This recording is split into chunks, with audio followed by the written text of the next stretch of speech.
Jasmine, কোথাও যাবে না তুই, এ বাড়িটা তো তোরও। আম্মা, আম্মা তুমি জেসমিনকে কোথাও যেতে দিও না।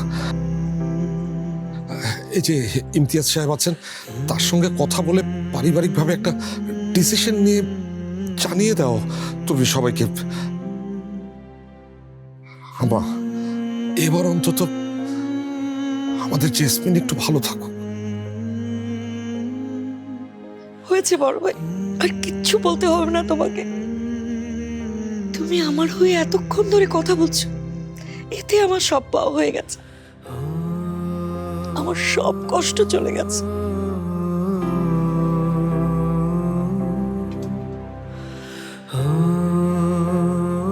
জেসমিন, আমাকে তুই মাফ করে দে। মোজো বিরাট কারবার জিতে নাও ফ্যামিলি কার, স্পোর্টস বাইক ছাড়াও লক্ষ লক্ষ নিশ্চিত গিফট। যে কাজটা আজ থেকে 20 বছর আগে করার কথা ছিল, সেই কাজটা এতদিনে এত বয়সে এসে আমাকে করতে হচ্ছে। আমি আসলে কখনোই তোকে বুঝে উঠতে পারিনি রে বোন, আমাকে মাফ করে দিস।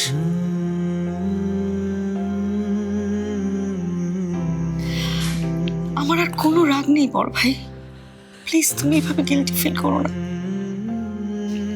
আর এভাবে নিজেকে অপরাধী ভেবো না। বিশ্বাস করো, আমি তোমাকে খুব মিস করেছি। প্রতিটা মুহূর্তে, প্রতিটা বিপদে, প্রতিটা আনন্দে আমি আমার এই বড় ভাইটাকে সব সময় মিস করেছি।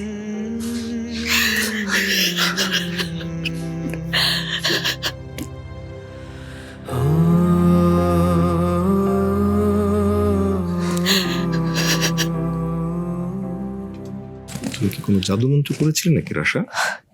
কেন আঙ্কেল? মানে এই যে তুমি ঠিক যেভাবে চাইলে সিচুয়েশনটা ঠিক সেরকম হয়ে গেল। মানে সবাই কিভাবে নিজে থেকে এসে আজকে জেসমিনের পাশে দাঁড়াচ্ছে। মানুষ মন থেকে যেটা চায় সে সেটা ঠিকই পায়। আচ্ছা, এই কঠিন কাজটা করার জন্য আপনাকে কি করে থ্যাঙ্কস দিব আমি? আমাকে থ্যাঙ্কস দিতে হবে না, তুমি এমনিতে অনেক কিছু করেছো।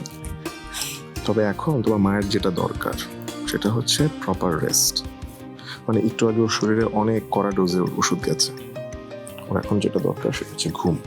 এই রাশা, শোন, যা তুই তো মায়ের আর তোর ব্যাগ নিয়ে 2 মিনিটের মধ্যে যার যার ঘরে লাগিয়ে রেখে যা, যা বলছি।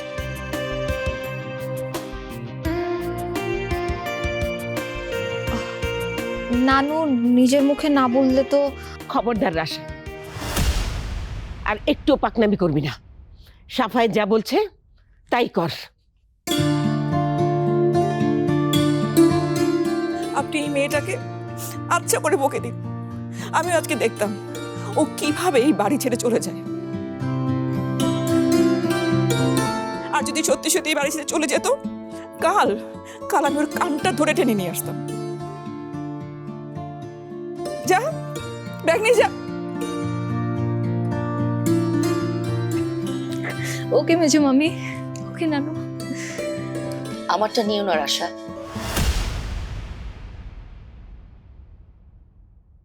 তুমি এখানে থাকছো, আমাকে তো যেতেই হবে।